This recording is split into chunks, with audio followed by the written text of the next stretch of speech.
एक बुजुर्ग व्यक्ति अपने घर में बैठा हुआ है, तभी वहां पर आकर एक बड़ी सी गाड़ी रुकती है और उस गाड़ी से एक बहुत ही जवान और सुंदर लड़का निकलता है। वो बुजुर्ग व्यक्ति उस गाड़ी को देखकर हैरान होता है और सोचता है कि इसमें कौन आया है। लेकिन जैसे ही वो गाड़ी की आवाज़ सुनते हैं तो वहाँ बुजुर्ग व्यक्ति के घर में से एक बुजुर्ग महिला, दो जवान लड़कियाँ और एक विधवा बहू निकलती है। जैसे ही वो लड़का उन सबको देख करता है तो वो बहुत ही हैरान हो जाता है और उसके बाद इस कहानी में जो होता है वो वाकई में बहुत ही एक प्यारी कहानी है। गौर से सुनिएगा और अंत में अपना प्यारा सा कमेंट ज़रूर लिखिएगा। आज की जो कहानी है वो वाकई में आपको रुला सकती है। नमस्कार, मैं महक चौधरी। आज की कहानी गुजरात से है। गुजरात से एक लड़का मुंबई पहुंचता है। उस लड़के की कहानी है। दरअसल 14 साल का मनोज, जिसके घर में मम्मी पापा हैं, बहन भाई हैं और बहुत ही गरीबी है। अक्सर वो किसी भी चीज़ के लिए बोला करता तो उससे कह दिया जाता कि अभी तुम बड़े हो जाओ, पैसे आने दो। इस चीज़ से वो इतना परेशान हो जाता है कि वो अब सोचता है कि मुझे अब पैसा कमाना होगा और पैसा कमाने की चाह में रात के अंधेरे में वो घर से निकल जाता है। घर से निकलकर एक ट्रेन में बैठ जाता है और गुजरात से सीधा मुंबई पहुंच जाता है। मुंबई शहर में पहुंचने के बाद जब उस ट्रेन से उतरता है तो उतरने के बाद अब वो एक पार्क में चला जाता है। पार्क में जाता है, वहाँ आराम करता है और पानी वानी पीने के बाद, क्योंकि वहाँ पर पानी लगा हुआ था पेड़ों के लिए, पानी पीने के बाद अब वो अपने लिए काम तलाशता है। लेकिन जहाँ भी जाता सब ये कह दिया करते कि अभी तू बच्चा है और तुम्हारे लिए अभी कोई काम नहीं है, क्योंकि वो नाबालिग था। अब सभी उसे यह बात कह दिया करते और हार थक कर अब वो उसी पार्क में आ जाता है और अब उसे भूख भी लगी है।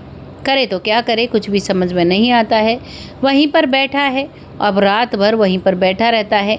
अब जब काफ़ी रात हो जाती है, जो पार्क को बंद करने वाला होता है, पार्क का गार्ड होता है, वो आता है, क्योंकि वहाँ पर बहुत सारे बच्चे क्रिकेट खेल रहे थे और उसके साथ उन सबके साथ उसने क्रिकेट भी खेला था। लेकिन शाम को तो सब अपने घर चले जाते हैं ना, काफ़ी रात हो चुकी थी। अब वो सभी को बाहर निकाल रहा था, लेकिन वो लड़का छुप जाता है, वहीं किसी झाड़ी के पीछे छुप जाता है और पार्क का जो गार्ड है वो पार्क को लॉक कर देता है। अब वो उसी में रहता है। रात को उस बेंच पर सोने की कोशिश करता है, लेकिन उसकी भूख उसे सोने नहीं देती है। वहाँ से वो फिर दीवार फांद कर फिर बाहर जाता है, अपने लिए खाना तलाशता है तो देखता है कि एक अंडे की रेहड़ी लगी हुई है, जहाँ पर एक व्यक्ति अंडा खा रहा है और अंडे में जो पीला कुछ होता है उसे वो निकाल कर फेंक रहा है। वो लड़का कहता है कि भैया ये मुझे दे दो, मुझे बहुत तेज़ भूख लगी है। उसे खाकर वो अपना पेट भरता है और उसके बाद फिर से दीवार फांद कर वो उसी पार्क के अंदर आ जाता है। वहीं रात गुजारता है। पूरी रात निकल जाती है। रात भर मच्छरों की वजह से वो सोता नहीं है और पूरी रात फिर उसे बुखार चढ़ जाता है, क्योंकि उसे जब इतने मच्छर काटे थे तो मच्छरों के काटने से, ऊपर से भूखा रहने से अब सुबह सुबह सब लोग पार्क में घूम रहे हैं। सुबह के करीबन 10 बजे हुए हैं और वो ऐसे हालात में वहाँ पर लेटा हुआ है कि दूसरा वाला व्यक्ति देखकर ऐसा कहे कि मानो इस बच्चे ने कोई भारी नशा कर रखा हो। अब कुछ लोग तो कहते जा रहे हैं, देखो कितनी छोटी उम्र में अपनी ज़िंदगी को बर्बाद कर रहे हैं, कैसे नशा करके यहाँ पड़े हुए हैं। जबकि वो बच्चा बुखार में सोया लोटा हुआ था, वो उठ नहीं पा रहा था, चल नहीं पा रहा था। अब उसी पार्क के पास एक भेलपुरी बेचने वाला एक बुज़ुर्ग, जिसकी उम्र बुज़ुर्ग नहीं कह सकते, करीबन 45 से 50 साल थी, और वो वहाँ पर आता है। उसकी नज़र उस पर पड़ती है और उससे पूछता है कि बेटा क्या हुआ तुम्हें। वो उससे बोलने ही वाला था, इतने में ही वो गिर जाता है, क्योंकि वो भेलपुरी को देखकर खड़ा हुआ था कि शायद ये मुझे दे दे, और वो वहीं पर चक्कर खाकर गिर जाता है।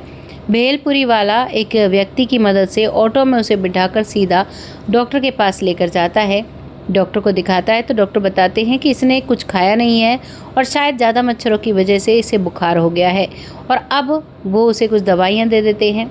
अब जो भेलपुरी वाला व्यक्ति है वो पूछता है कि बेटा तुम कौन हो, कहाँ से आए हो और क्यों तुमने खाना नहीं खाया। अब यहाँ पर जो लड़का है मनोज, वो सारी हकीकत उस बुज़ुर्ग व्यक्ति को बताता है। बुजुर्ग व्यक्ति पूरी कंडीशन को समझता है और कहता है कि पहले तो तुम मेरे घर चलो, पहले तुम ठीक हो जाओ, ठीक होने के बाद तुम अपने घर जाना, क्योंकि तुम्हारे माता पिता तुम्हारा इंतज़ार कर रहे होंगे। क्योंकि माता पिता के लिए बच्चे अनमोल धन होते हैं। उस बच्चे की एक भी बात समझ में नहीं आनी थी, वो तो उसके साथ जाता है, वहाँ बैठकर वो उसे खाना खिलाता है, खाना खिलाने के बाद दवाई देता है और दवाई देने के बाद आज रात अपने पास सुला लेता है। लेकिन रात भर वो ऐसी ही उसकी तबीयत रहती है। रात भर वो बाबा उसे देखता रहता है। अब सुबह होती है, सुबह उसके लिए खाना बनाकर, उसके लिए चाय बनाकर अब वो अपनी भेलपुरी का वो छोटा सा ठेला जो है उसे लेकर चला जाता है और उससे कहकर जाता है कि बेटा, जब तुम उठो खाना खाकर दवाई ले लेना, अब तुमने चाय पी ली है दोपहर की दवाई भी ले लेना और कहीं मत जाना, और अगर तुम्हारी तबीयत ख़राब हो तो मुझे ज़रूर बताना। यह कहकर गया था और कहकर गया था कि मैं 11 बजे तक आ जाऊंगा। लेकिन जैसे ही 9:30 बजते हैं उसे उस बच्चे की याद सताने लगती है। उसे ऐसा लगता है कि कहीं उस बच्चे की तबीयत फिर से ख़राब तो नहीं हो जाएगी। और जैसे ही वो वापस अपनी उस छोटे से कमरे पर आकर देखता है तो वहाँ पर वो बच्चा उल्टियाँ कर रहा था।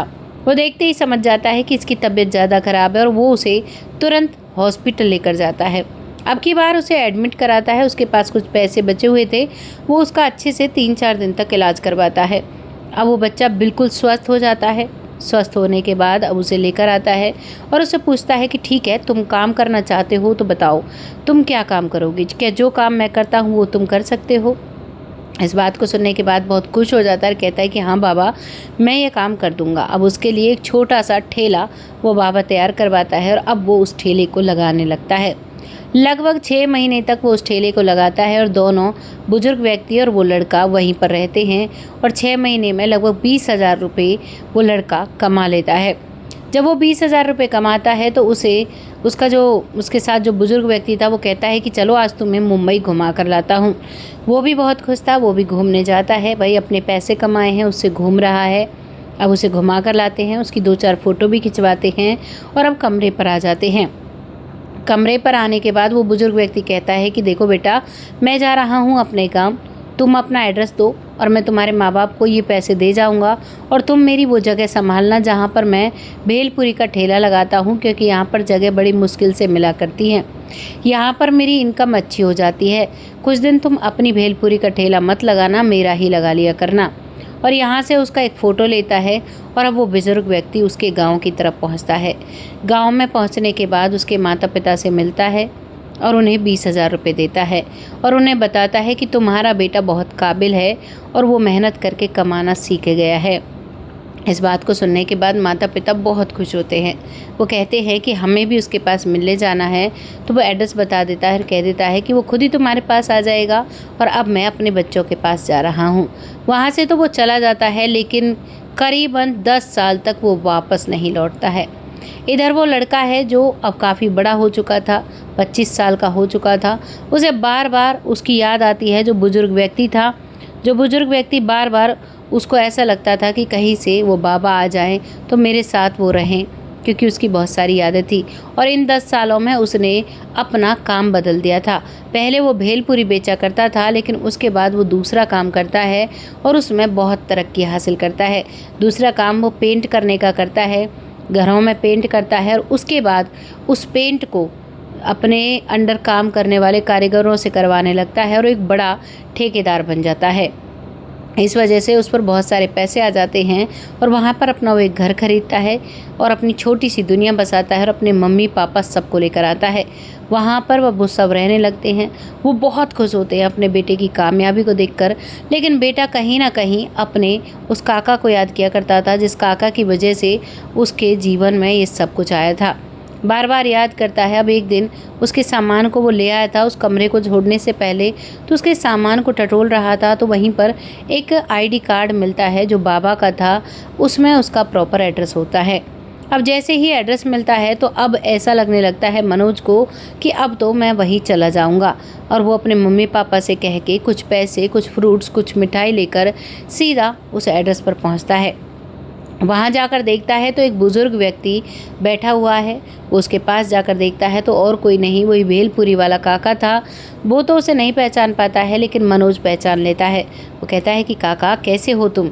काका उसकी बड़ी गाड़ी को देख रहा था कि भाई इतनी बड़ी गाड़ी में हमारे दरवाजे पर कौन आ गया। अब जैसे वो काका कहता है और मनोज नाम बताता है तो काका उसे कस कर गले लगाता है और कहता है कि बेटा, मुझे तुम्हारी बहुत याद आती थी, लेकिन मैं मजबूर हो गया था, मैं आ नहीं पाया। क्या अब तो तुमने घर ले लिया होगा, शायद अब तुम्हारे पास इतनी बड़ी गाड़ी है तो अच्छा काम चल रहा होगा। वो कहता है कि हाँ काका, मेरा बहुत अच्छा काम चल रहा है। इतने में ही अंदर से काका की पत्नी, उसकी 2 पोतियाँ और उसकी एक विधवा बहू आती है। उन चारों को देखकर वो पूछता है कि काका ये सब कौन है और आप इतने दिनों तक वापस क्यों नहीं आए थे। अब काका बताता है कि बेटा जब मैं आया था ना, तो मेरा बेटा जिसकी एक दुर्घटना में डेथ हो गई थी, ना चाहते हुए भी मुझे यहाँ रुकना पड़ा, क्योंकि मुझे वो सारे काम करने थे जो मेरा बेटा किया करता था। और अब मैं उन काम को करते करते कब 10 साल निकल गए पता ही नहीं चला, इन जिम्मेदारियों को निभाते निभाते। अब तो मुझे बस एक चिंता खाती है कि मेरी पोतियों की शादी कैसे होगी, मेरी बहू कैसे रुकेगी, कैसे रहेगी, यही सारी प्रॉब्लम्स। तो यहाँ पर वो लड़का कहता है कि अब आपको चिंता करने की ज़रूरत नहीं है। मानता हूँ एक बेटा भगवान ने आपसे छीन लिया, लेकिन दूसरा बेटा है ना, ये बेटा करेगा आपके सारे ख्वाब पूरे। अब यहाँ से उन सब को वो लेकर जाता है अब मुंबई के अपने उसी घर में और वहीं पर रखता है। वहीं से अपनी दोनों लड़कियों की, जो उस काका की पोती थी, उनकी शादी कराता है और बाकी लोग उसी घर में मिलजुल कर रहते हैं। उसके बाद ये लड़का मनोज भी अपनी शादी कर लेता है और उसकी शादी बहुत अच्छी लड़की से होती है, जो लड़की ये काका को, काका की पत्नी और उसकी जो बहू है उसके साथ और अपने सास ससुर के साथ बहुत घुल मिल कर रहती है, क्योंकि इसी दौरान इसने अपनी बहन की शादी भी की और अपने छोटे भाई की भी शादी करवा कर उसका भी बिजनेस लगवा दिया था।